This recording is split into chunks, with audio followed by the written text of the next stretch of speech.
I'm Logan Webb, and you're listening to TortureCast. You're listening to a podcast by and for fans of the three-time world champion, San Francisco Giants.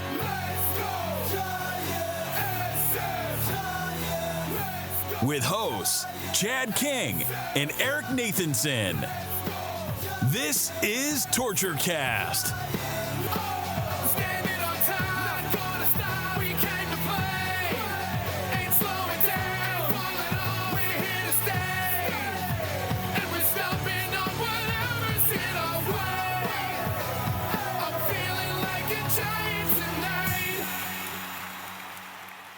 It's Tuesday, October 3rd, 2023, and this is episode 290 of the TortureCast, the podcast by and for fans of the San Francisco Giants. I'm your host, Chad King, and Eric, that's it. That's all she wrote. The fat lady did, in fact, sing, like we said in our last podcast.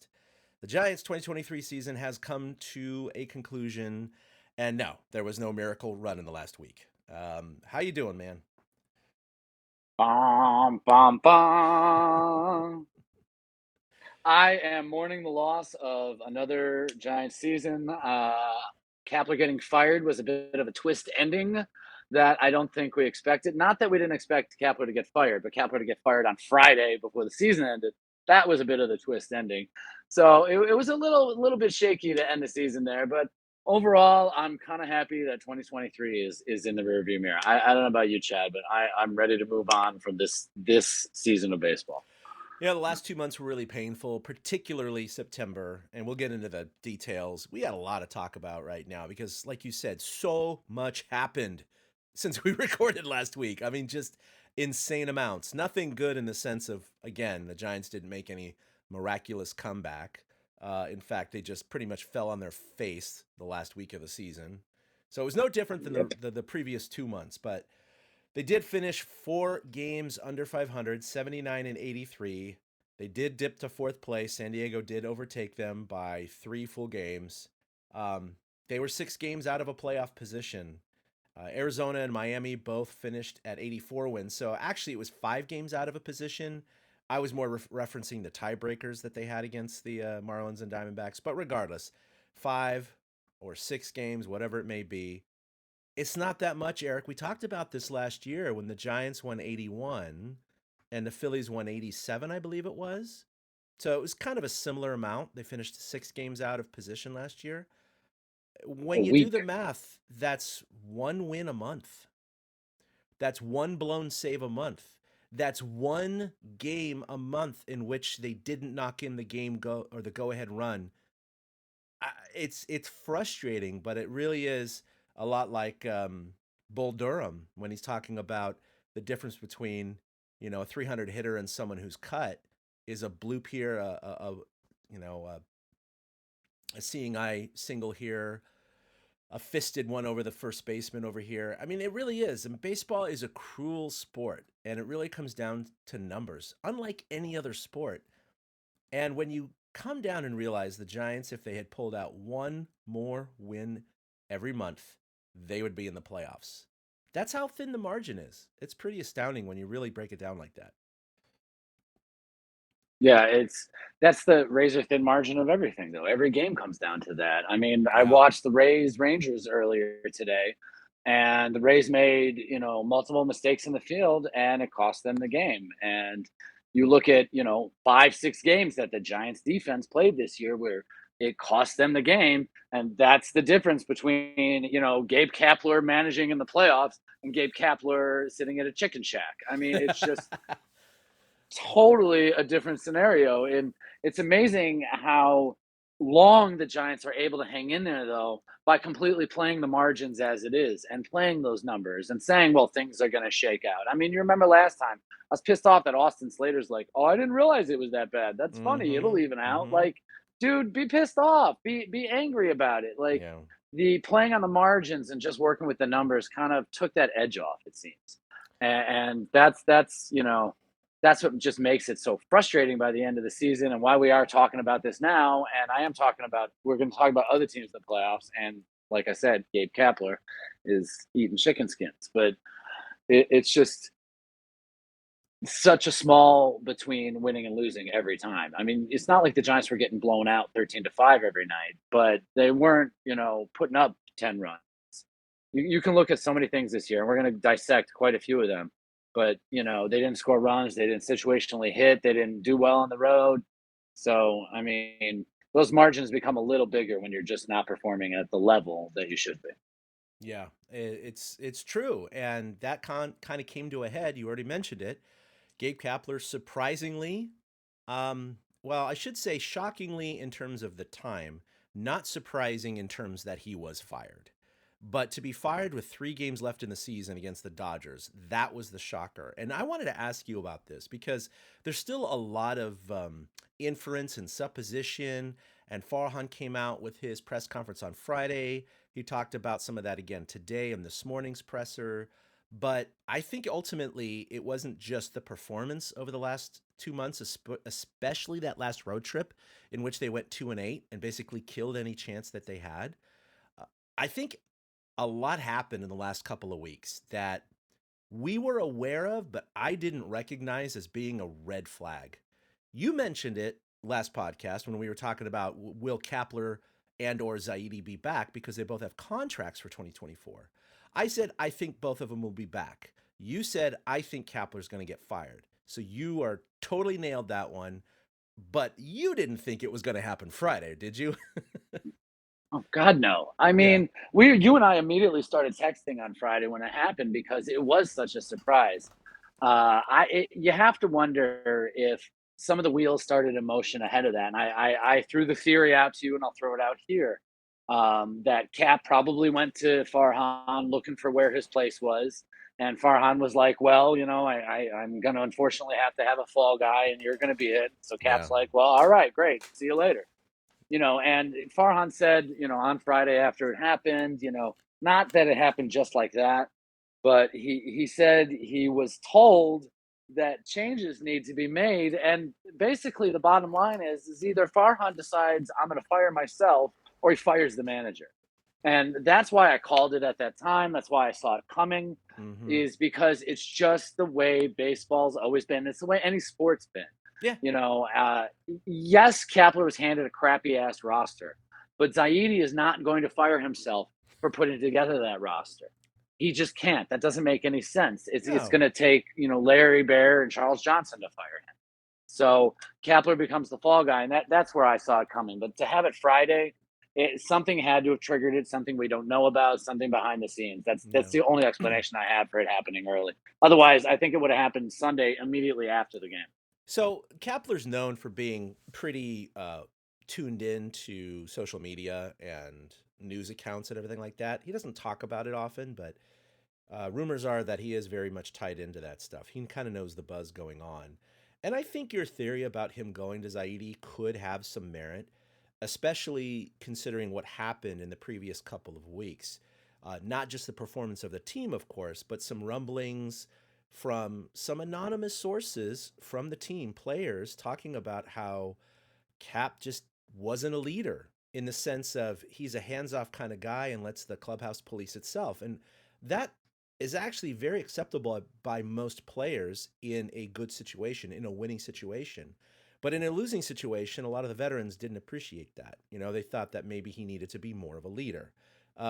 There was some issues with a card game, a Filipino card game similar to Paigao Poker that was going on in the clubhouse, led by Jock Peterson.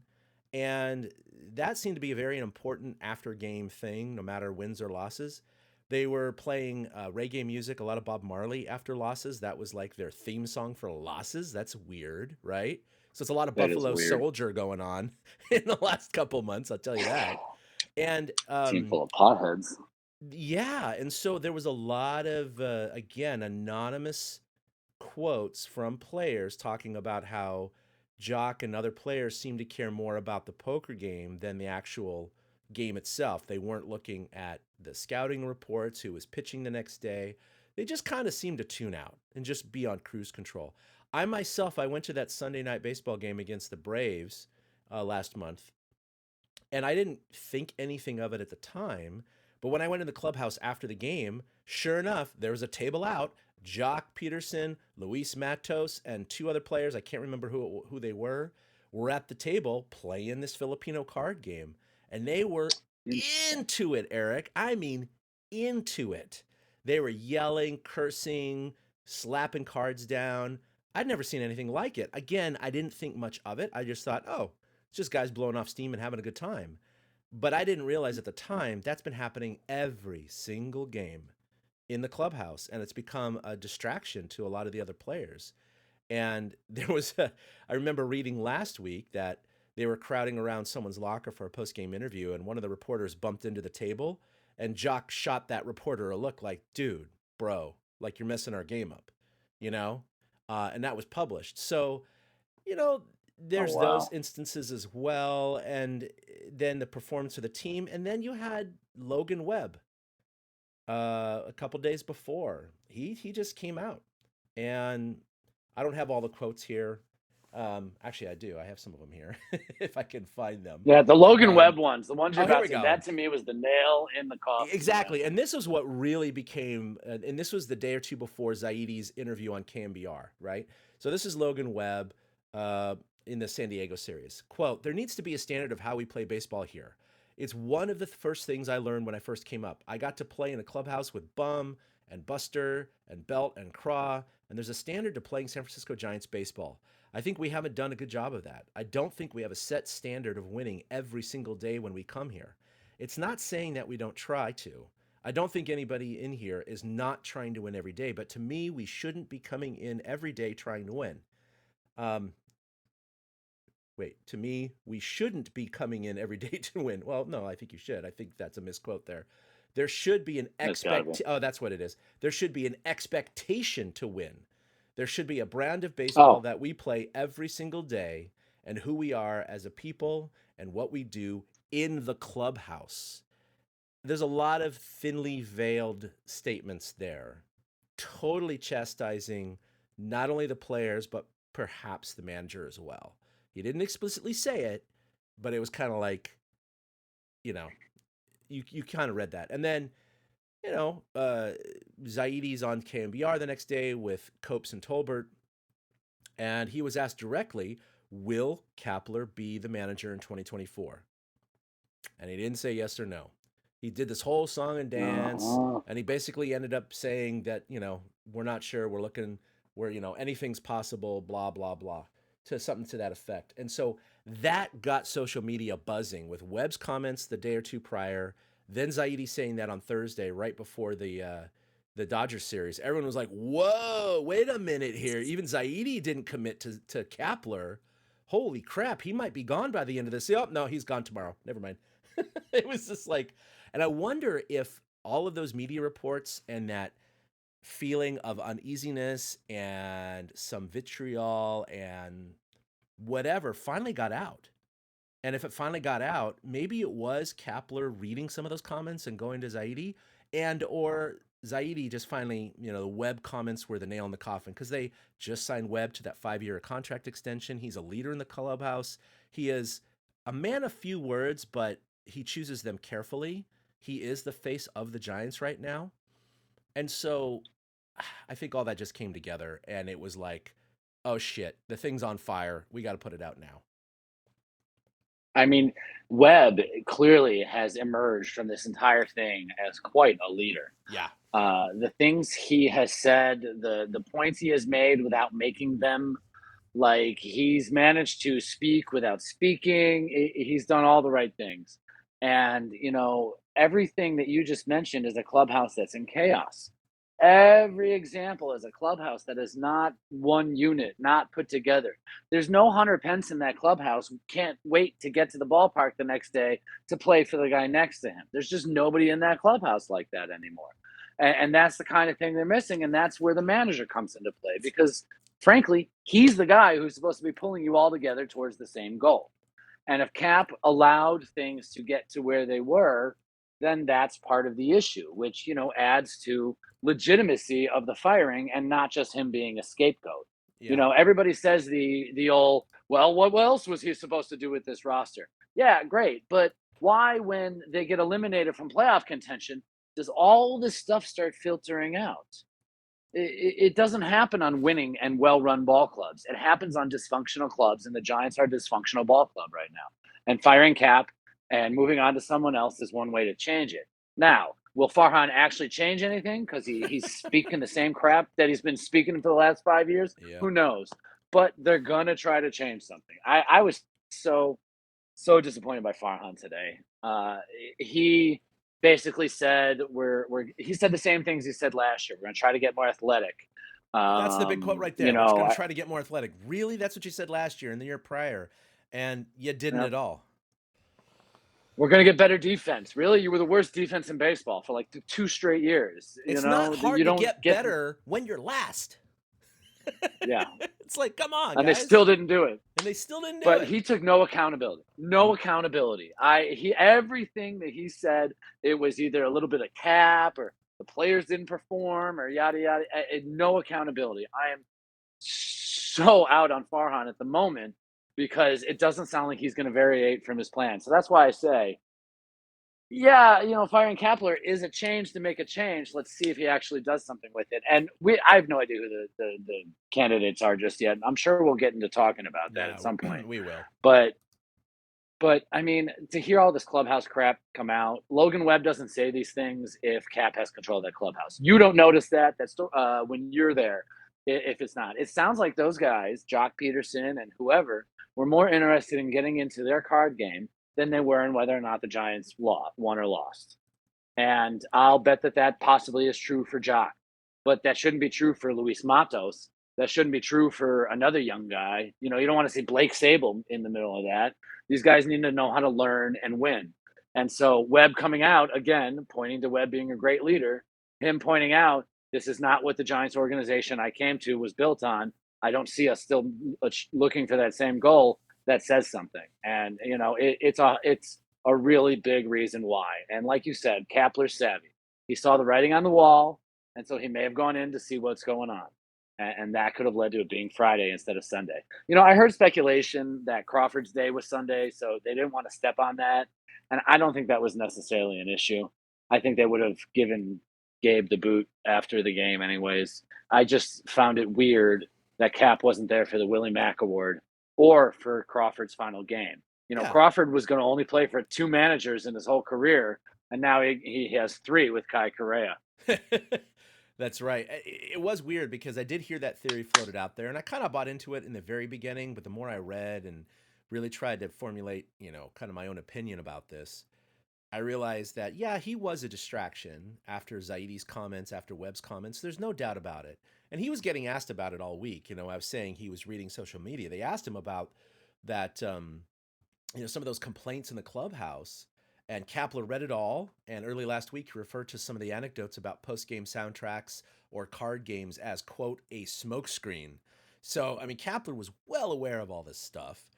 And so, yeah, it was a distraction, but at the same time, he was fired on the same day of the Willie Mack Award.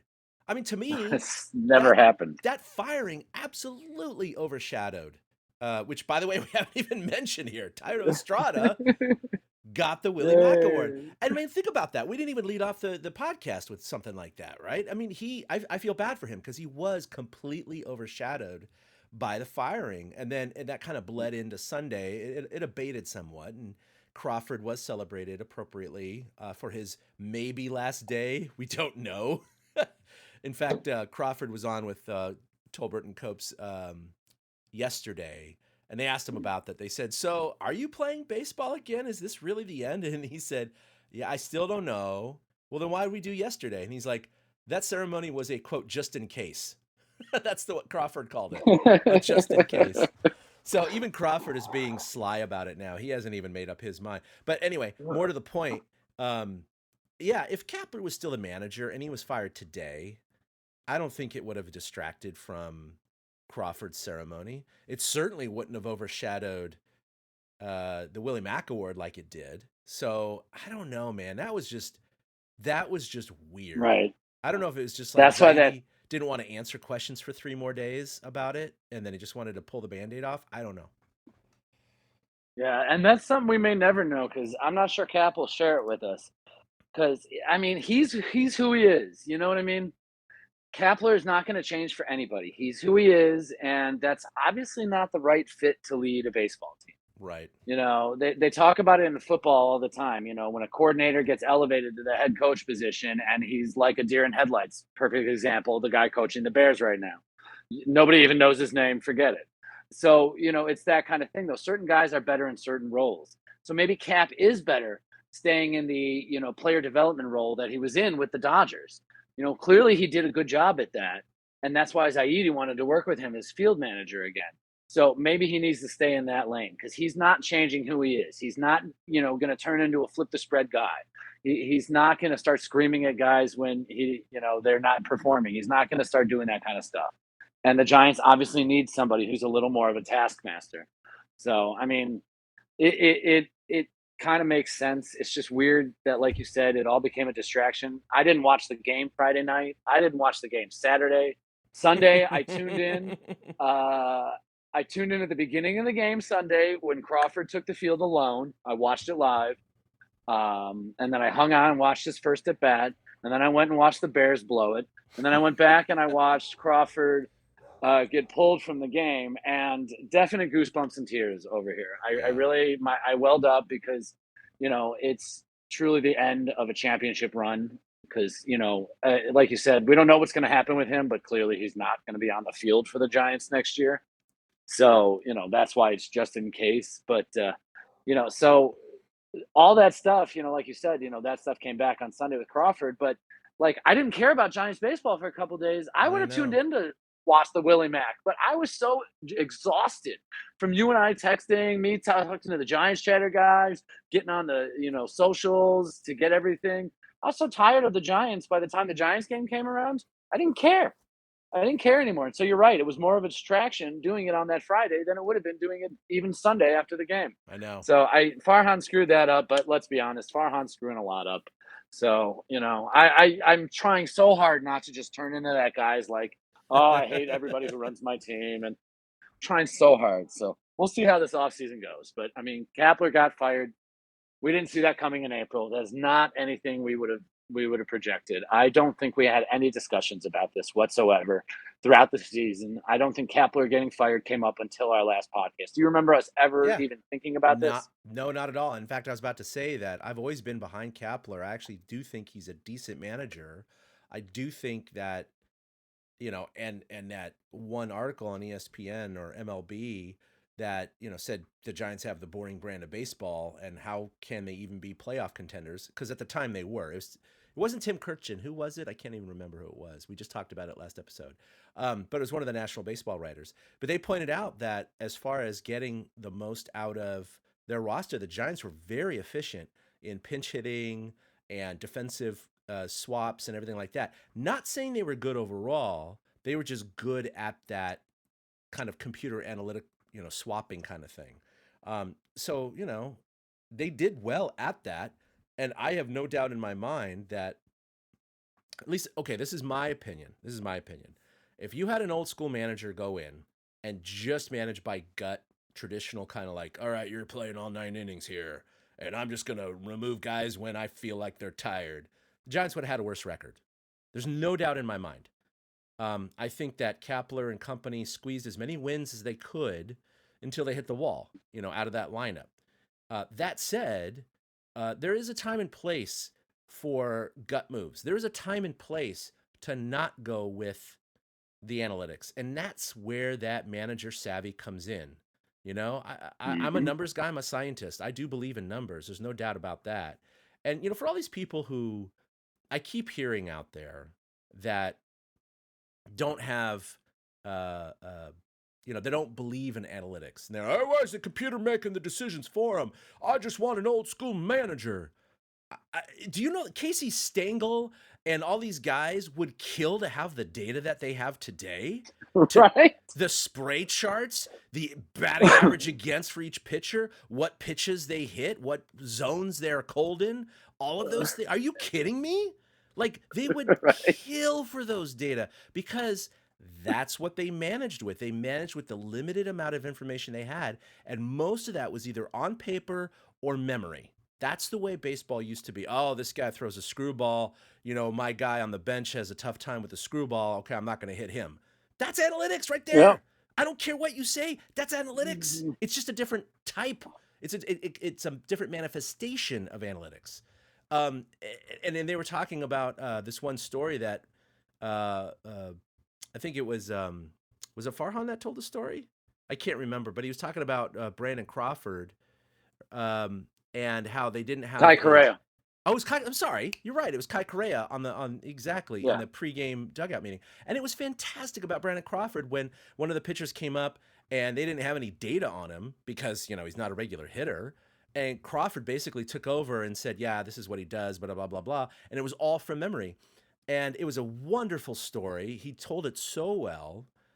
And all of these comments on that story were like, yeah, that's right, because Brandon Crawford's old school. He does old school baseball. And all these people were pointing out the fact that, bro, those were literally analytics in his brain, in his memory. That's all it was. That's all it was. It was a tremendous story. And it was interesting because, all right, so basically Joe Kelly came to bat in 2021. That's right. That's who it was. Yeah. Yes. And he was a reliever by then. So he had stopped hitting a few years before. And so there was no data. Correa said it, they put Joe Kelly out there for 1+, so he ended up getting in at bat. And he's like, and so Joe Kelly comes to the plate. Kai's like, I look down and I don't have any data on this guy. I don't know what to tell the infield. He's like, and I look up and Crawford's moving the first baseman a little bit here. And he's moving the second baseman a little here and the third baseman a little bit here. And then sure enough, Joe Kelly hits a short chopper that Crawford has to scoop and make a quick exchange and fire to get Joe Kelly out barely by a step. Because he's fast. Among all those people, right, that's the thing Crawford remembered, was that fast. Joe Kelly was fast. Yep. And so he positioned the infield in a way to defend that. And what was fascinating to me is Crawford was on the broadcast later that night and was talking to Kruk and Kapped, or maybe it was the next night. He was talking to Kruk and Kapped, and they were talking to him about, infield positioning and stuff like that, things you have to know about a hitter. And he's like, spray charts are spray charts. He's like, if you play straight up, you're going to get to a certain amount of balls anyways. Crawford said the main thing you need to know about each hitter is speed. If you know how much time you have to make the play, then you can pretty much make any play. Yeah. And it just goes to show you how his brain thinks. And you're right. It's 100% analytics. It's Crawford, the machine, taking the data, parsing it, and realizing what to do with it. And then it manifests itself out into his body. And that's all it is. It's the same damn stuff. It's not old school anything. It's analytics. No, and it really is. That's what ticks me off, because when I played baseball, and I'm sure this happened with you too, we didn't have any analytics. We just had what our memories were of the teams and the players we played against, more than a few times. We would remember these players and go, oh my God, this guy always pulls the ball, right? Second baseman shades the bag, shortstop shades the hole, center fielder shifts a little bit, those kinds of things. Pitcher tries to pitch to the outside, blah, blah, blah, all those things. Those are literally analytics. They're just a little bit more crude and a little bit more rough in shape, right? And so baseball players have been using that for over 100 years. And so that's why any manager would take the extreme detailed amounts of information that are at their fingertips today that they did not have 50 years ago. I mean, if you were managing a team, Eric, if they came to you and said, hey, look, we have this iPad with every single stat and metric and analytic that you could imagine, or you could just manage the game without it, what would you want? It's ridiculous. A heartbeat. Give it to me. It's ridiculous for but these old school hit at the core with troglodytes to be claiming that old school baseball is the better way to play it. Okay, there are definitely nuances that we'll talk about in terms of, do you really have to pinch it in the fourth inning? Do you really have, blah, blah, blah. There's the extreme of the overuse of analytics. But the point is that any team would gladly welcome all the data that they could get. Yeah, and that's where Kapler's flaw came in, and you called it. And this is where I always bumped up against, supportive Kapler. Not that I didn't support the manager, and I even said he made good moves here and there. But Willie and I, when we would bang heads on Kapler, this is the main point. I would always say Kapler has no feel for the game. There you go. He does not understand. Yeah, he doesn't understand game flow. So when you're using something to dissect the analytics, he does not dissect the flow chart that is going on in that moment. And that is really part of why he could never take this team to a better place than it was. Because I'm sure there are managers out there that could have gotten us 5, 6 more victories this season by not pinch hitting in the fourth inning or by maybe putting out the same starting lineup 2 days in a row. But we'll never know that. Hopefully, we'll get the chance to find out. But it is another reason why Kapler. It's okay that Kapler got replaced at this point. There's only so many excuses you can make. His first year with the Giants was the COVID year. Yeah, exactly. Bruce Bochy, of course, when he wasn't managing the Rangers, he had a few interviews, and they asked him about analytics, and he said, "Oh yeah, I had all that data at my fingertips as well, and it was extremely helpful." But he also stopped and towed the line at, let's say, one of his players the previous night went 4 for 4 with a home run, but the next day starting pitcher he didn't have good numbers against. Well, guess what? He rode the hot hand and he put that player in the lineup. So that's where those nuances come in, where a little bit more of the human element comes in, where although that player may not do well against that particular pitcher or that side or his suite of pitches, there's something in baseball called riding the hot hand, right? And when a player is in the zone, it doesn't matter who they're facing. They're seeing the ball well. And so you don't want to necessarily accept all of the data from the previous 5 years that he's faced this guy, because guess what? He's in turbo mode right now. He is seeing the ball so well right now. Ride that hot hand until it cools off. And that's what Bochy was pretty good at doing, not just with his lineups, but with, the pitching as well. But again, I think people have to understand that the reason Bochy is going to be a Hall of Fame manager is because he won 3 World Series with his team. And he managed the playoffs so well. That's where his managerial skills really shined.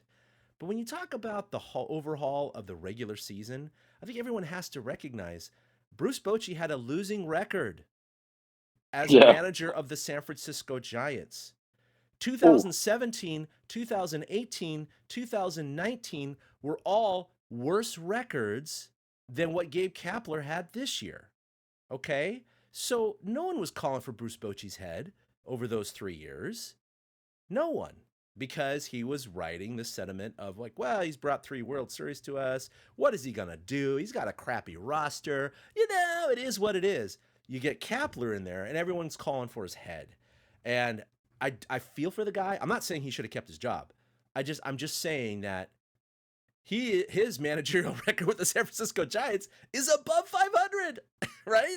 And he's fired. 2021 skews it all. It does skew it all, and everyone refers to that as the outlier year. And it was an outlier year. I was hoping it wasn't going to be, but it was, and partially because some of those veterans, Brandon Crawford, and others had career years, which just didn't, continue into their, later parts of their career.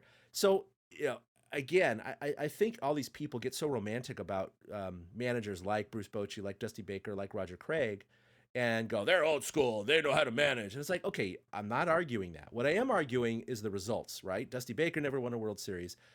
Bruce Bochy won 3, and that's why he's got a god, and that will never be diminished. He could have managed a losing Giants team for the next 10 years, and he still would be worshipped, right? Because of what he brought to this team. Yeah. And it's unfortunate because Absolutely. it just shows you that, he's a wonderful manager and a great manager, but he had a losing record overall. And so people don't seem to, but he brought us 3 World Series. Of course, I'm making that point. But don't tell me he was always great every year. That's because the results don't show that. Well, the bottom line is every manager is hired to be fired. It is very there's rare no doubt that a about manager steps away on his own terms. It's very, again, rare in San Francisco that we have gone since 1984. 80, it was 84 because Craig was hired in 85, correct? Yeah. Yeah, okay, so was it during the 85, or I think it was the end of the 84 season? It was somewhere, Craig- it was no, end of 'cause 84 or beginning of 85. I can't remember. Right, it was Jim beginning of 85 Davenport. then, yes. But Yeah. right, it was, Jimmy Davenport, one of my dad's favorites when he was a kid. That was the last time they had fired a manager before Kapler got fired last week. So in our lifetime, just of being coherent baseball fans, we've gone from Roger Craig to Dusty Baker to Felipe Alou to Bruce Bochy to Gabe Kapler, and none of them until Kapler got fired. I mean, Craig retired, Baker took over. Baker decided to opt out of his contract and pursue something else, went to Chicago. Alou came in for 4 years, realized he was too old to do it anymore, stepped away. Bochy got lured away from the Padres, and they let him go out. They let him, quote, retire at the end of 2019, which we can all now go back and look in retrospect that he was probably forced out. And then now we have Kapler, who was fired. And it's just weird. It's not something we're used to. And I think that's why we're seeing such a reaction from Giants fans. I think that's why they just don't know how to act. You go talk to a Cubs fan, they've lost 10 managers in the last 20 years. You go talk to a Marlins fan, okay, if you find one, congrats. You go talk to a Phillies fan, they've lost managers a ton in the last few years, 20 years. It happens. It's just not something we've ever had to deal with. I And I love think this. that's why it's such a big change. I just found an article that was written on October 31st, Halloween, 1984. It's titled Veteran Major League Baseball Coach Jim Davenport Can Finally Stand. After 24 years of association as a player, coach, and scout with the San Francisco Giants, Davenport moved up Tuesday to take the manager's job for a team that suffered through a dismal 1984 season. Davenport replaced interim field boss Danny Ozark, who retired at the end of the season. Ozark had replaced Frank Robinson, who was fired in August. General manager Tom Haller made the announcement at an afternoon press conference as a smiling Davenport looked on. The two have been friends since the 60s. And it goes on. He says, "Let me set the record straight. Jimmy is going to be his own man. We felt that he was the best man for the job at this point in our history." Team owner Bob Lurie, who put the Giants up for sale after the season ended, stood at the back of the room and did not participate in the announcement. However, it says that he was pleased with Davenport's qualification. He says, Oh my God, what a shit show. yeah, Lurie said, "We all mature a little with age. Jim has learned over the years with our organization, and both Tom and I are impressed with him." Okay, well, guess what? He managed 144 games in He 1985. didn't make it through the He season. didn't even make it through the season. Oh my God. Oh my God. Yeah, But that's the last time we did 38 years. he was 56 and 88 as a manager before he was replaced by Roger Craig at the end of the 1985 season with 18 games left. So yeah, that was the Man, last had they time. put Craig in there, had they gotten Roger Craig a week earlier, maybe they wouldn't have lost 100. But yeah, that was the last time the So San Francisco bad. Giants fired a manager. I mean, that's a long time, Eric. I mean, that is a really long time. I mean, my God, almost 40 years since the Giants fired someone. Because all the other previous managers either left on their own, volition, or just their contracts were not renewed. But they were never fired. And so, Right. They were never outright fired. So I think that that's just thrown Giants fans for a loop. yeah. They're just not used to this. This isn't the way Giants have done things. Well, guess what? This is the way baseball does things. If you win 5 games on the road after the All-Star break, you're going to get your ass canned. It doesn't matter what team you're managing, Yeah. You're going to get canned. Just ask Jimmy Davenport. And I just want to remind everyone, Farhan's first year was 2019 with Bruce Bochy. So in 2018 with Bruce Bochy, the Giants finished 73 and 89, 16 games under 500, fourth place, 18 and a half games back. In 2019, when Kapler was hired, after the 2019 season, of course, his first season was 2020. The Giants' 2019 season, Bruce Bochy's last, they were 77 and 85, third place, 29 games back. And of course, this year, they're only 2 games better than that, 79 and 83. So in a lot of ways, Eric, and especially after last year's 81 and 81 season, they're kind of right back to where they were. That's the problem that I see here, is that Zaidi's now had control of this team for 5 years, Kapler 4. And aside from their outlier year, which they were, of course, were knocked out in the first round, there's been essentially no improvement in this team. That's why it's fair to start questioning Farhan, and I think that that's something we're going to get into in the offseason and when the next season starts. The clock is ticking. The guillotine is hanging over his head right now. If he doesn't find something to fix this, he's going to be gone soon too. Because there's literally no indication that it works. No, not at all. And I want to get in some of the season-ending stats here, and then we'll get into some other stuff. But you mentioned the press conference that Farhan had today. I wanted to go, I just couldn't because of work. I Yeah, I figured, see it. it wasn't too much there. But he had that press conference in the Giants dugout today, and just some of the kind of the highlights that he pulled out, or I pulled out here. First of all, they're looking at 1 to 2 candidates internally. Next week, they're going to be asking other clubs' permissions, which is a formality, but they have to do it out of, decency, to interview people involved with other clubs. And he says, yeah, they plan to have a manager in place by the start of the offseason and free agency in early November, because it is crucial to have a manager in place to attract those free agents. And I don't want to talk about free agents right now. That's for a future show. But I will say that the free agent market is very thin this year. So Yep. the Giants are hoping to get much better from free agency, aside from a Shohei Ohtani. Um, it's going to be extremely difficult, right? So that's going to be hard. Some other nuggets. Trades. Everybody get ready. I Everybody get ready for this farm to start going away. I think so, because I think Farhan sees the writing on the wall for his own job. He's got a year left on his contract, and so if the Giants Yep. underperform or are kind of floating around, mediocrity come the trade deadline in 2024, he's going to unload this sucker. I think he's going to unload. I Yep. really do. And I mean, that may not be a bad thing. I don't know. But anyway, some other nuggets are Luciano. He said will most likely be the opening day shortstop. Like we said before, he wants to get more athletic. And I put in the notes, Oh yeah, my we've heard that God. before. Yeah, I Uh, saw that after I went back to look. I mean, that's the thing that jumps out at us. Like, oh, I heard this before. Again, that's Farhan. Sorry, I'll let you go. no, no worries. I thought this was interesting, though. He was kind of talking about the manager itself. Quote, we want someone who can be an effective recruiter. And as we go into free agency, we want to build a brand of players wanting to come here and play here. I think the manager is a big part of that. There are guys who don't have managerial experience, but maybe they've just ended long playing careers and they have relationships and they can be effective recruiters, be sort of attractive leaders for players. That's certainly going to factor into it. He's talking about players that have recently retired that don't have any managerial experience. I mean, right away, what comes to my mind is Stephen Vogt. I mean, for those of you thinking about Buster Posey, there's a rule in Major League Baseball: you cannot be a manager if you own part of the team. So, and not Bingo. not only that, but Buster is trying to be with his family and all that stuff. So the reason he retired from baseball was so he wouldn't be traveling all the time.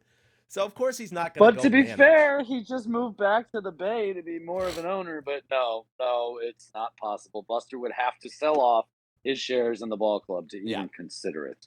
Yeah, exactly. And this rule was already in effect a long time ago, but this came to a point in 1977 when the Ted Atlanta Turner. Braves had lost a lot of games in a row. I think like 14 games in a row. And Ted Turner named himself interim manager, managed one game, lost to the Pittsburgh Pirates 2-1, and then afterwards was informed by the commissioner, you can't do that. You own the team. You can't do that. So he was quickly removed as manager. So yeah, that cannot happen. Some people point out to a special provision in the rule that says that you could manage if you had special permission from the commissioner and the owners. That's not going to happen, guys. They're not going to do Right? it. Come on, Why that's would not going to happen. anybody give them permission to do that? Yeah, they'd be like, okay, Buster, then sell your shares and then be manager. That's fine. That's fine. So Yeah, anyway, that's exactly what they that's say. interesting. We'll know in about a month, who the next manager is going to be. I think internally, it certainly could be a Ron Wotus type. He's been passed over so many times. He's still active with the club, still hits like some ground balls. He was always in the press box during games. I talked to him a few times. He's such a chill, nice guy. And he has a lot of that institutional knowledge as well. That could go a long way. He's not the sexy pick, but I think he's a smart pick potentially. But yeah, with Farhan at the helm, though, Here's the thing. Gabe was, his friend, but also he was going to do whatever Farhan wanted him to do. Let's be honest. They both kind of thought Right. lock and step. Whether he was obeying Farhan or whether he just agreed with him and said, yeah, this is the way to do it. This is the way they ran the team. Farhan still wants to run the team via analytics, even though he acknowledges some changes might have to be made. Are they really going to hire a quote old school manager? That there already were reports that Bruce Bochy wanted to get out of Dodge after Farhan was hired because he didn't want to deal with the baseball 2.0 Billy Bean era. He just didn't want to deal with it. He loves analytics. He used them, but he didn't want to be a slave to them. And I just don't see him hiring someone similar to Bruce Bochy's acumen. You know what I mean? It's got to be someone who's a little bit more new school. And someone like Stephen Vogt, I'm not saying he is or isn't. I don't know enough about him. But I do know that a lot of catchers make very good managers. We've shown that with guys like Bruce Bochy. So that will be interesting. They've also mentioned guys like Bob Brenly and Matt Williams who have managerial experience and are ex-Giants. I don't think that's a good idea, but they've been mentioned. Ron Washington. Yeah, that's a no floated. and a no. Yeah. As soon as you said it, That's a no for me. Fans are like, Will Clark, bring back. No. Are you kidding me? He's a hothead. No. That'd be the worst decision. Yeah. He is my favorite player of all time. I wear number 22 because of Will Clark. I am the biggest Will Clark fan. I do not want him as the manager of the Giants. No, he complains about the Giants' approach, so there's no way he was going to buy into it. He's just going to keep doing his roving instructor thing. He'll be like, who got a blowjob last night? All right, you go hit. You have a good night. That's the way he'd manage. He'd be like, who went fishing last weekend? Who caught a catfish? All right, you go get it. I don't know. He's William Nushler. Really horrible impression there. Yeah.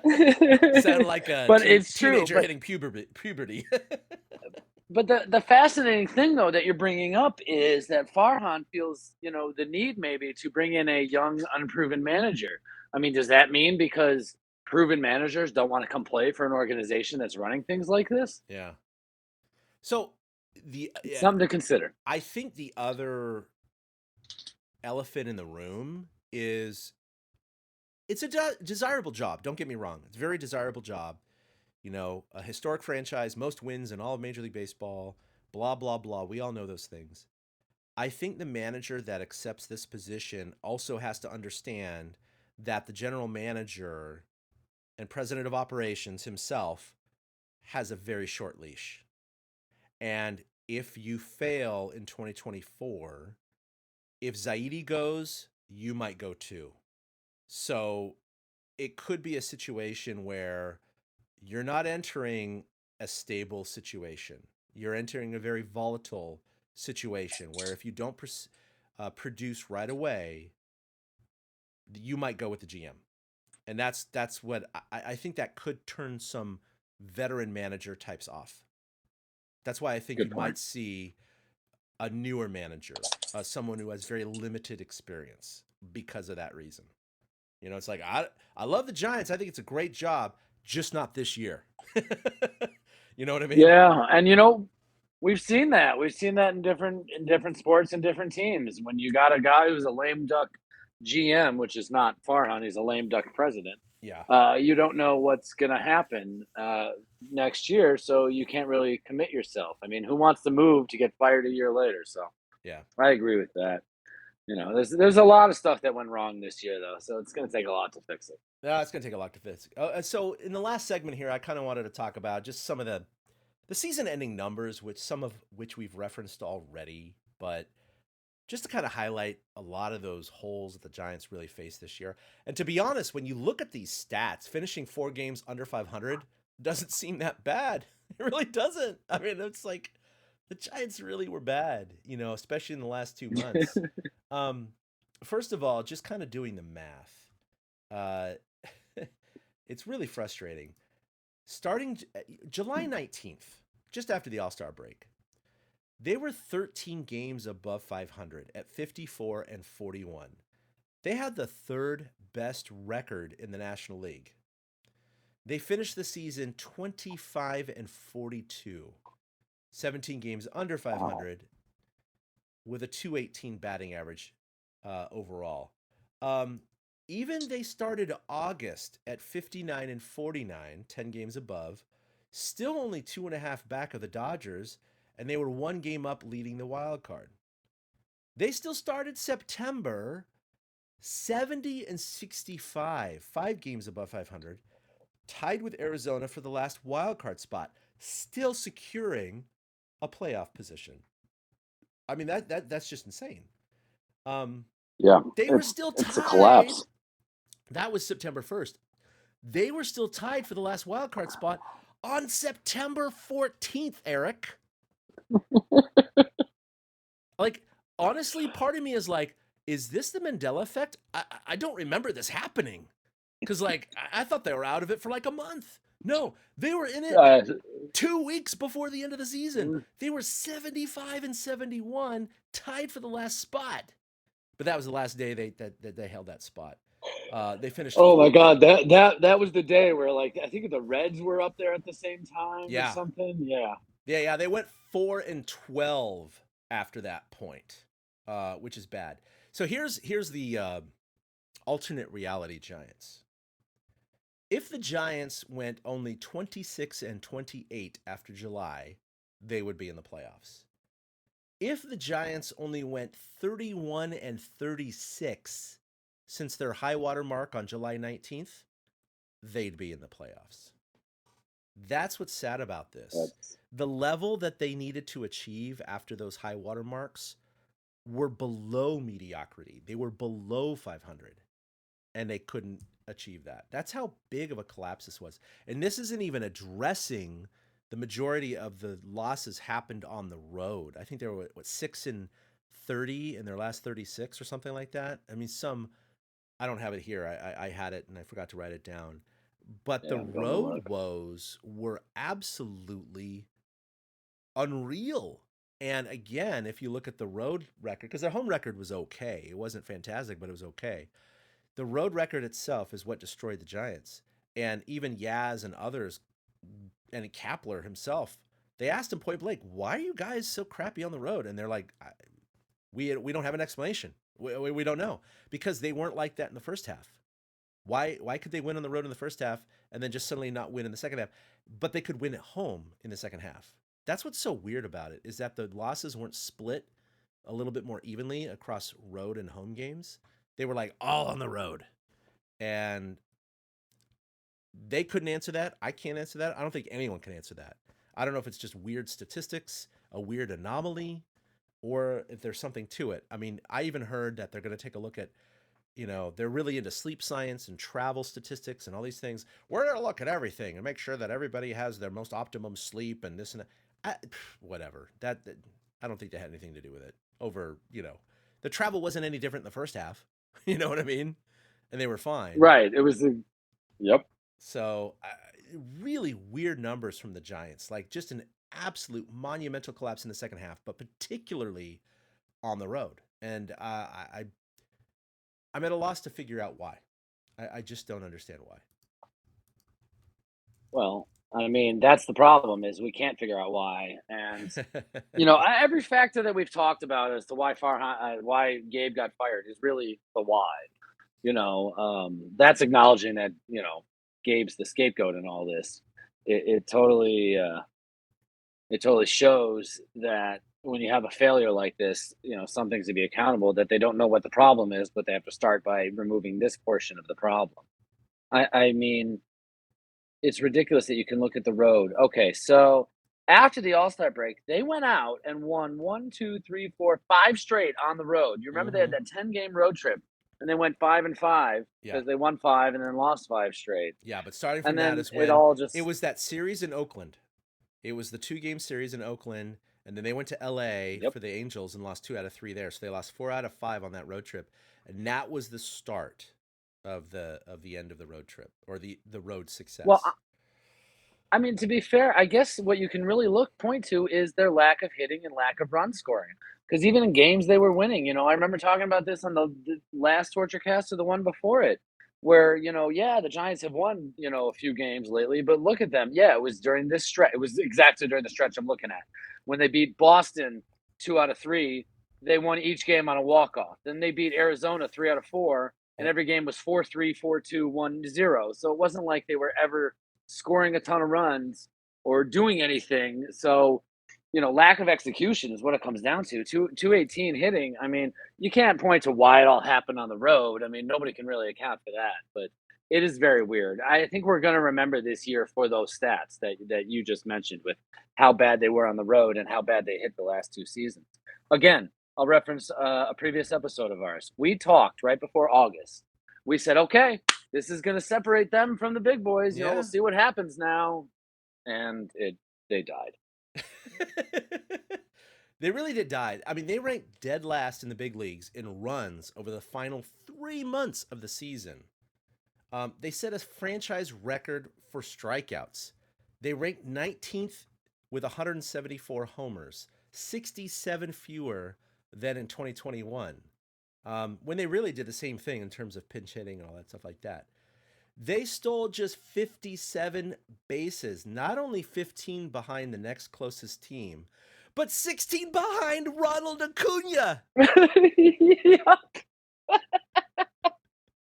Dude, like, what? Mind-boggling. It's so funny. When I looked that up, I wasn't even thinking about Acuna stealing, 70 himself, or 73 or whatever he ended up with. How can an entire major league roster steal 16 fewer bases than the dude who led Major League Baseball in steals? I don't get it. And this is where some of that rub comes in with, Farhan saying we need to become more athletic. The Giants are all about analytics and taking advantage of platoon situations and their strengths, right? And playing to those strengths with roster flexibility. Well, here you have a brand new rule or rules in Major League Baseball, which is going to make stealing easier and more successful, right? Yep. Which will produce more runs. The Giants took zero advantage of it. In fact, it even got worse, right? They stole the fewest bases in all of Major League Baseball, 16 fewer than one dude. And so if you're going to tell me you're an analytical kind of GM and you want to take advantage of those kind of things, they literally ignored it. They literally just said, nah, we don't even care about stolen bases. We're going to steal 57. Eric, that's one stolen base every 3 games as a team. What the hell? There was a stretch where they didn't steal a base for like a month straight or something like that. I remember, I think it was Blake Sable stole a base, and they're like, that's the Giants' first stolen base since August, whatever. And it was like mid-September. It was unbelievable that they decided just to say, nah, I don't want to try this new part of the game. Like, everybody else is adjusting and adapting, and they're not. I mean, I think they have a fear for stolen bases the same way I have a fear of trading in my fantasy leagues. I never trade, right? I'm like, nah, right. This guy will be fine. And he ends up being crap. And I'm like, why didn't I do that trade? I for whatever reason, the Giants just literally, the third base coach is just sitting there going, yeah, no, here, no sign for steal. No sign for steal. Nope, no sign for steal. Sorry, bud. Let alone a hit run. It goes to their team not being athletic, though. I mean, who the hell's getting the green light in the first place? We've got Tyro, who led the team. We've got Austin Slater. Seemed like Blake Sable had the green light. Even Andrew. Even Patrick Bailey took off a few times. Yeah. But, there's no constant threat. There was no speed threat, on the Giants this year or any year in the previous few years. So this whole, we're going to use the new rules and be athletic, like we said, they said it last year, and it didn't happen. It did not happen this year. That's why you steal 57 bases. Tyro Estrada led the team with 23 bases. Think about that. He had 23 of the 57, just one player himself. Oh my God, that's half. No one else even had 5, Eric. Not one Giant had 5. What? My slow ass 40%. In an 18-game season had 5 stolen bases. I mean, come on. Yes, I was going to say, I definitely had more than that, but I was a leadoff guy, so I definitely had more than that. If I was on first, I was on second. Now, look, I know the Giants spread out their at-bats, so I understand why some of this happens, but when you talk about roster flexibility, the Giants have that, but at the same time, you have roster consistency with teams like the Atlanta Braves and the Los Angeles Dodgers. The Dodgers had a lineup that had 4 players that got to 100 RBI. 4 players that got to 100 RBI. The Giants didn't have a single player at 70. At 70. They had Wilmer Flores as the only player that hit 20 home runs. I mean, what? And then I can't even go on with these stats. It's hard. It's just hard. Nobody got to 70? 69. JD Davis at 69. Well, that's a good number to stop at, I got to admit. Brandon Belt would appreciate that. Apparently. Yeah, but I mean, that's the crazy thing. The Giants had 4 guys with over 50 RBI. The Dodgers had 4 guys with over 100, and yada yada yada. RBI is not important. Yes, it is, because it shows you how runs are scored. Yeah. And if these guys are driving in runs, it's because there's runners on base. The Giants don't have that. Farhan, I see in the notes here, quotes from Farhan comparing them to the Dodgers, but at least agreeing that you have to put out an everyday lineup, that sometimes you need to lock in some of the positions. Yeah. Now, what he says and what he does, I'm not sure, but at least acknowledging that that's one way to start changing things would be huge. You have to, again, we've beat this horse to death already, but whose jersey are you buying besides Logan Webb's? Right? Right. I, as a fan, like just a casual fan, buying your jersey for a kid. In fact, I did buy 2 jerseys for my children last Christmas. Guess what I got them? Oh, let me guess. Buster Posey? No, their own numbers and their own names. Oh, wow. Yeah. And they liked it better than anything you would have gotten from anything on the current team. Absolutely. They loved having their name and their own number because they could not really identify with a particular player. I mean, they definitely grew up when they were younger with the Lincecums. They had a Lincecum jersey. They had a Posey jersey, right? When they were like 5, 6, 7 years old. Now that my daughter, she's 18 and my son's 13, going on 14. This is a year ago, though. They were like, I mean, Brandon Crawford maybe, but nah, I just want my own number, and my own name. I just want that. And so I got it for him. I did a custom order for them. And that's the problem is that, the Giants, out of the post-pandemic bump in attendance across Major League Baseball, only 4 teams saw a dip in attendance from the 2019 season. The Giants were one of those 4. Why?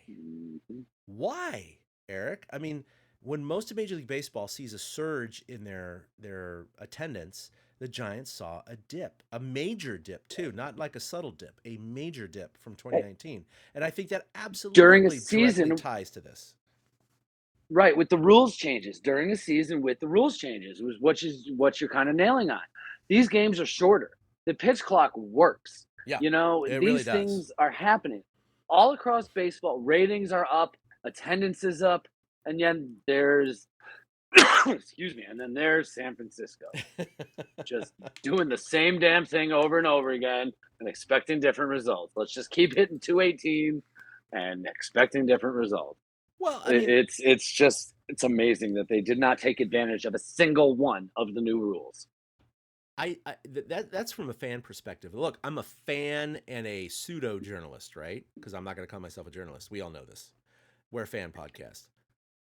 When I do cover games, I've been covering the games since 2012. The first time I covered. So it's been, this is my 11th season covering a game, or whatever. Probably covered, anywhere between 70 and 90 games now. When it was in the heyday of their roster in terms of Lincecum and Posey and Hunter Pence and all these guys, I couldn't wait to get to the park to interview these guys. I had interviews with Panda, Lincecum, Kane, Posey, Romo, Affeldt, right? All these guys I got to talk to and interview, and it was fantastic. I mean, I got to interview Logan Webb, which is great. I've talked to a few of the other players, no doubt. It's hard, Eric. Like, you go into the locker room and you're like, besides a Logan Webb and a Brandon Crawford, who do I talk to, right? There just isn't that Right. draw. I mean, it's not that the other players can't be good interviews. That's not it at all. It's the lack of star power. That's what it is. And Well, it's here, when very you're thinking of somebody to talk to, you're thinking of who do my listeners, who do you, the there you listeners, go. want to hear from? That's what it is. It's And like when I interviewed Tim Lincecum or Buster Posey or Matt Cain, that's who the listeners want to talk to and listen to. They don't really care about like Austin Slater or, you know, or Wade Meckler or these guys Michael like or Conforto, Michael even, Conforto, right? You know, because they're fly by night, you know, players. They're going to be here for a year or two, and then they're going to be gone. And so it's really difficult, man. It's really difficult to get that motivation as a, again, pseudo journalist. I actually feel bad for the guys who get paid to do this gig because they're like, man, I enjoyed talking to the superstars before. And now I just got to like, who can I get a quote from that anyone cares about? It's Yep. bad. It's bad. So, you know, hopefully the Giants, this is not going to be fixed in 2024. I think that's a big point to drive home, Eric, is that aside from assigning a Shohei Ohtani, which is not going to happen, it's going to be minimal improvements in this roster because the free agency class is so weak. And again, unless the rookies and the second-year players like your Casey Schmitz and Patrick Baileys and others, and you know Harrison's just their hair catches on fire, like you know a Madison Bumgarner, Buster Posey type. And the roster's not going to be that much better probably in 2024, and that's what's frustrating about this. Yeah, it's hard to see any appreciable difference. That's why I mentioned trades this offseason. We might see some of this farm system go. I mean, there's the Pete Alonso thing floating out there right now that possibly they're looking to move him, and the Giants could use a slugging first baseman. But again, why would Pete Alonso want to come to the Giants? You know, to be fair, they haven't signed us. We talk about this every offseason. We talked about it a lot last year. They haven't signed a huge star since Barry Bonds. Yeah. So then go trade for one. You know what I mean? Well, they may have to. Then just go. Right. Right. That's what I'm saying. Then go trade for one.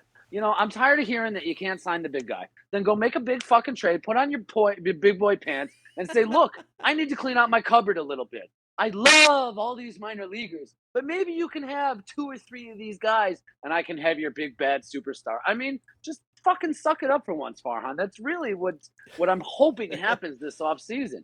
It's time to just you built these pieces for a reason. And not all of them are going to make it to the majors. You don't trade away a Luciano because I think you got real good promise there. But if you trade away a Ramos or a Bart, that makes sense. If you trade away even, you know, a Harrison, it would make a little bit of sense at this point. You know, Patrick Bailey, you're not going to get rid of. But, you know, a Tyler Fitzgerald, you might have to add into a package. Luis Matos might have to go at some point. Yes, these are names that we know because we saw them, but they might be the price we have to pay to get a superstar because they're never going to sign one.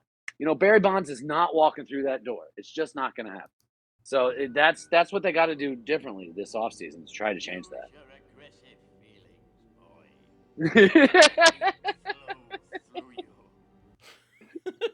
Oh, I'm trying, man. That was good, Eric. I like that. Let the hate flow. Oh my god. Oh, by the way, I put a little Easter egg at the last podcast at the end. If you actually heard that, you probably didn't because I didn't hear from you. So no, I have to go there. Damn it. Yeah, after I'm totally busted for not listening to my own show. After the post bumper, Willie's bumper there at the end. Yeah, little treat at the end after that. So probably 3 people. I've been lobbying. Yeah, I've been lobbying for those Easter eggs though. So I'll have to go. I got the Easter egg last time. Oh yeah, it's classic. I love it. Okay, so cool. You know, we can talk about some positive things.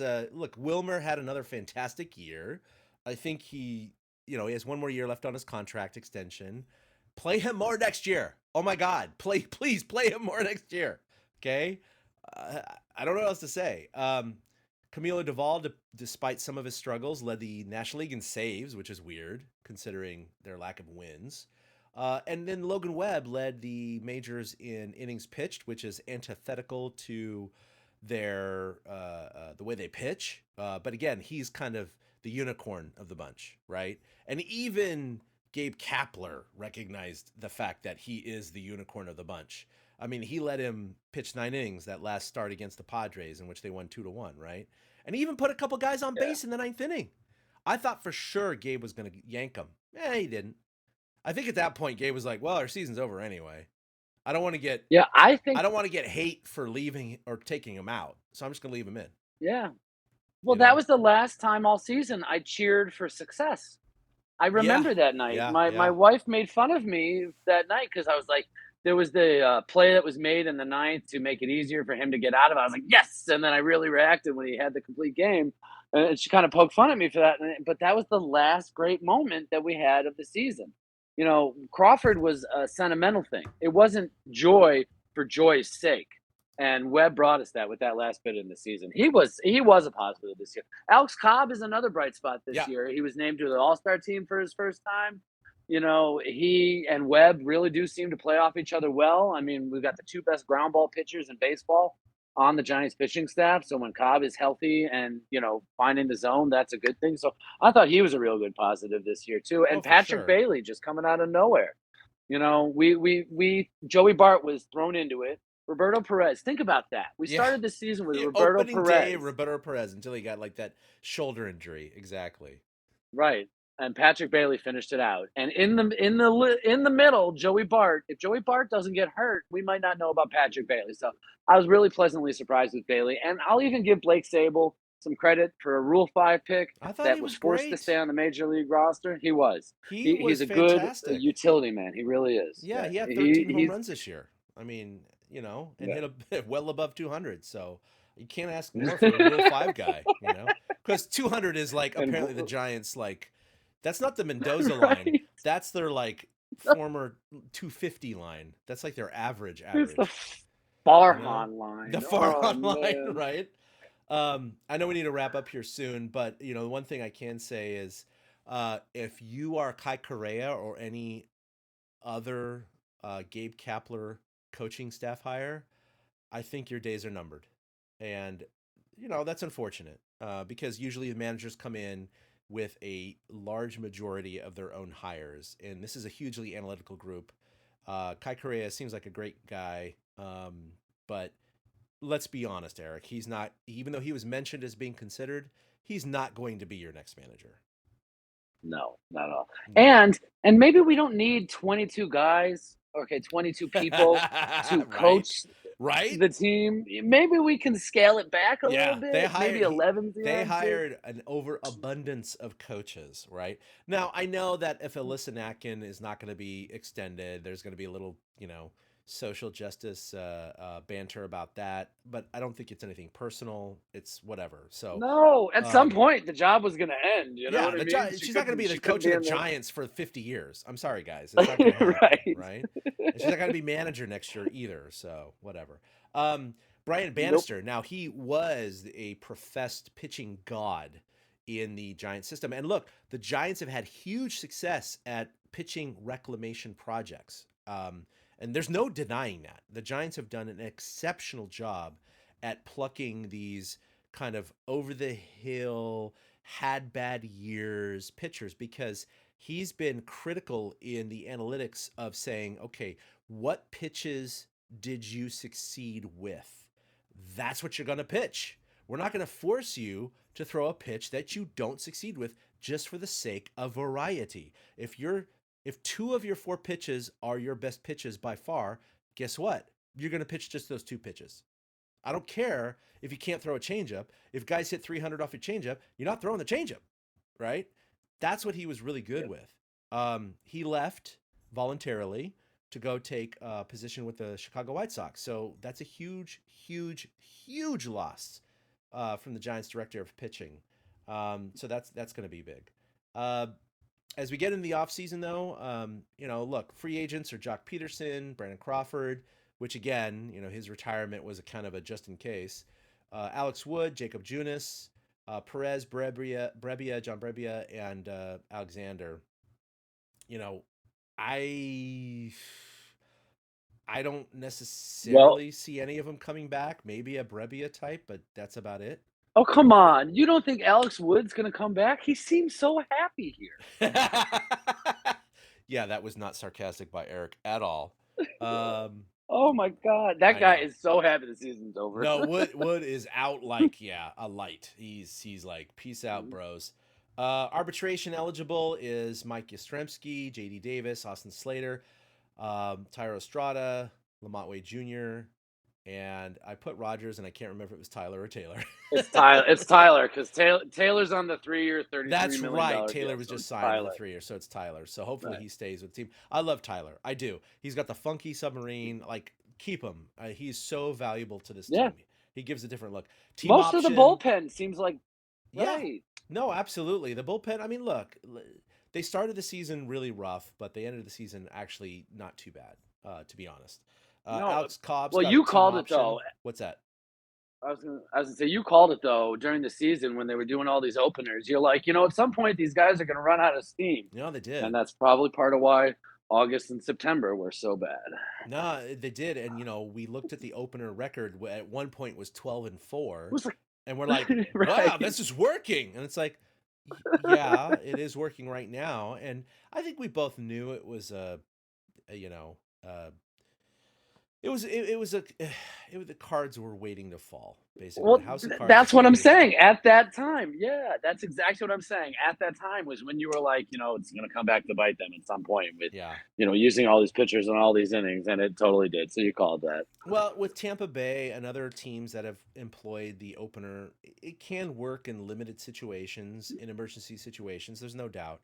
But over the course of a half a season, 2 out of 5 starts, 3 out of 5 starts, it's not sustainable, at least not statistically. It has never proven to be sustainable. It's not that your bullpen is overtaxed, but yes, it is. It's because you're assigning these 9 innings or these 7 innings or these 5 innings to your relievers, but then your starters don't necessarily back up the bullpen, but you did have it this year a little bit with Manea and Stripling and Wood, but they didn't, Manea was happy with his, position in the Giants bullpen. By the way, his second half was incredible. Sean Manea. Yeah, it was. He was fantastic. And, we'll see if he's, with the Giants next year. He may not be. But we have the team option with Alex Cobb. They'll definitely pick up that option. And the opt-outs are Conforto, Manaya, and Stripling. Stripling's coming back. He didn't win a single game with the Giants, which is incredible because he had an amazing season with the Blue Jays last year. And the fact that he didn't even have one win is inconceivable from the Princess Bride. I just don't know how that happened, but, so he'll come back. I shot my finger in the air when you said it. Inconceivable. It's true. It kind of is. Yeah, But really Sean Manaya, by the All-Star break, you're like, oh no, he's going to be back with the Giants. But he had such a second half resurgence that is very doubtful. Michael Conforto didn't have a fantastic year, but he had flashes of brilliance. And with a weak free agent class, he's going to be more desirable than in a normal year. So I could see him opting out as well. Oh, yeah. I mean, if you're going to get paid, you might as well go grab the money when you can. Well, they're going to listen to offers, right? I mean, if they get an offer that's bigger than what their second-year option is with the Giants, they're going to leave. So that's Conforto's going to leave. Absolutely. That's the Farhan MO, right? It's like 2-year with a 1-year option, and that's just like there's pros and cons to it.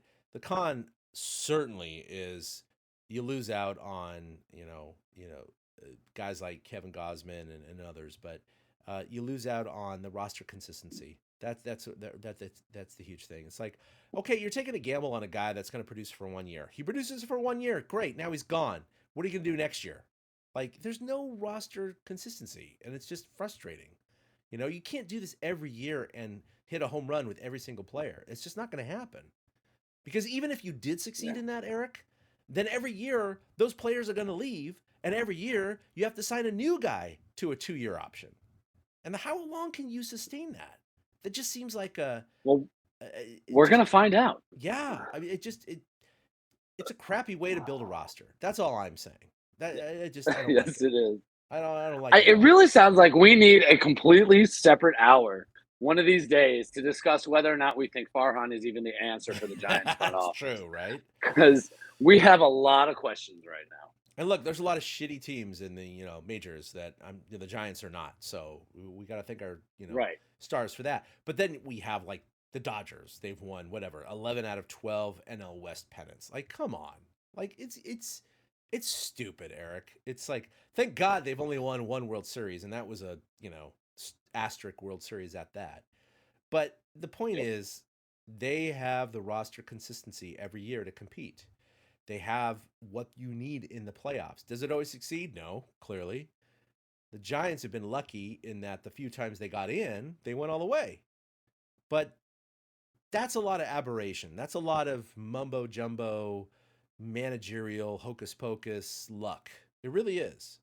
I would rather go in with, being in the playoffs every year than being in the playoffs every 3 years. Like, what would you take? Like, come on. I mean, I'd rather be the Dodgers than the Washington Nationals. It's There you pretty go. simple, Yeah, no, that's true. All right, so as we close, let's just talk about our quick playoff predictions now. You and I did these picks prior to today's games, so we're not influenced by those. But I'll go ahead and start off. By the way, a lot of ex-Giants in the playoffs, right? A lot of ex-Giants. You noticed that too? Oh, Oh my wow. God, so many. I felt like every game I turned on, I was looking at some ex-Giant. That's so weird that you noticed that. Yeah, no, obviously we have our two managers, in the playoffs. And by the way, with Dusty Baker and the Astros and Bruce Bochy with the Rangers, they they were both the Rangers had a 1-game lead going into the last game of the season. So all they needed, because the Astros had the tiebreaker, was a win or an Astros loss. Well, the Astros won, and then the Rangers lost 1-0. 1-0 Yeah. to the Seattle Mariners, who, by the way, had 88 wins and missed the playoffs. Yet the Marlins and the Diamondbacks each had 84 wins and made the playoffs. So it goes to show you that it just, it depends from year to year. But so Bruce Bochy went from hosting a second round playoff series, best of 5, to being on the road for all 3 games in the first round against the Rays. That just sucks, dude. Like, that is a huge... Honestly, I loved game 163. The Giants were a part of that, of course, back, against the Cubs in 1998. We've seen that before. I love game 163. I really do. And they removed that. I understand why, because they have an expanded playoff schedule. So they don't want to push it off too far into Thanksgiving. I get it. But at the same time, the whole tiebreaker thing was kind of, it's a little weak, but Yeah, but it would have been even worse for the Rangers. Think about that. No, because both teams would have to throw out their aces for the game 163, and the loser, right? And would then the team that lost would then have to go on the road to play 3 without games. their ace. I get it. Exactly. No, I know, and I know the arguments against it. But anyway, so I'm with you though. I missed that one game. Yeah, it's just fun as a fan. Anyway, obviously, Bruce Bochy and company won game 1 on the road in Tampa Bay today, so that's great. So let's go ahead and talk about our picks right here. So I'm just gonna go ahead and lead off. Texas against Tampa Bay. I chose Tampa Bay before I knew that Texas was going to win today, which I'm happy, by the way. Believe me, I really want Bruce Bochy and Dusty Baker to meet in the ALCS. I really do. I think that would be fantastic. But anyway, for the other AL wildcard series, I went with Toronto over Twins. And who won today? The Twins. Yeah. So I'm 0 for 2. Not finally. Just, the start is not very good. Over in the National League, I went with Arizona over Milwaukee and the Phillies over the Marlins. What about you for that first round? I have the exact same 4 teams to win in the first round. So like you today, I got dinged in the AL by Toronto and Tampa losing. I think Tampa can recover still, still.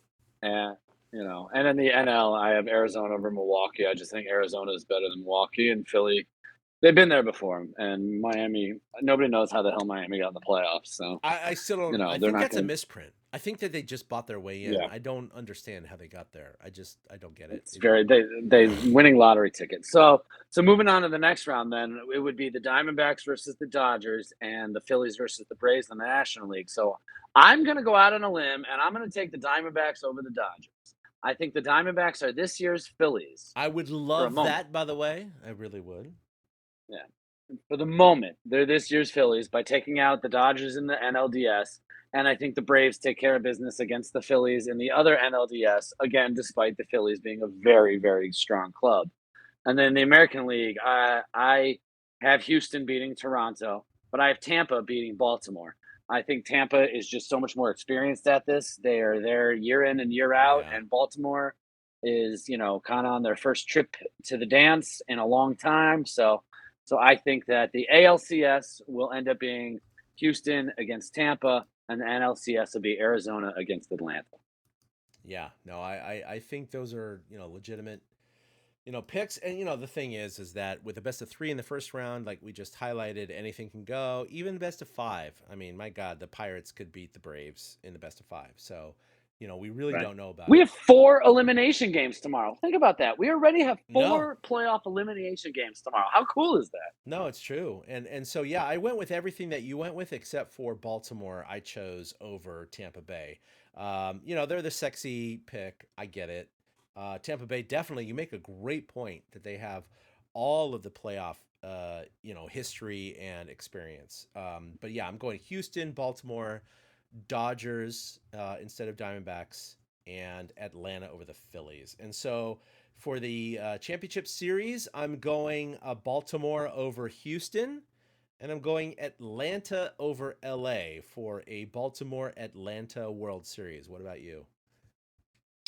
I am going with a Houston Atlanta World Series. It's boring. It's a repeat. We've seen it before, but I think that's how it ends up. Yeah, no, absolutely. And then I'm going with Atlanta to win. Of course, they won a couple of years ago.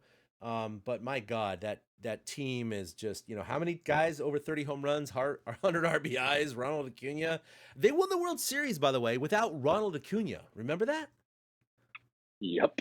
That's crazy, dude. Like that they're roster they're way better plus than that team. Acuna, they're better than Yeah. that team, and they won the World Series, like Yeah, legitimately. way better. So, yeah, I'm going with Atlanta all the way. Yeah, me too. I'm taking Atlanta to beat Houston in the World Series this time around again, I should say, again, because that's the same thing they did 2 years ago. I think Atlanta takes it all. Would that be 3 straight? What was the World Series last year? How do I not remember this? It was Astros Phillies, Oh, that's right. Okay, so it wasn't which Atlanta. Okay, it which was could one. happen again. I mean, hypothetically. So Yeah, we'll very much see. so. But yeah, I think Houston.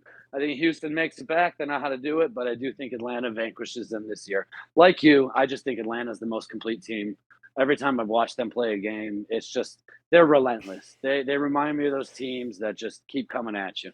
So what's funny is I was just looking at the results from today. I guess overall we're kind of, because we had the first round the same, right? So we're kind of like Yeah. 2-2 right now.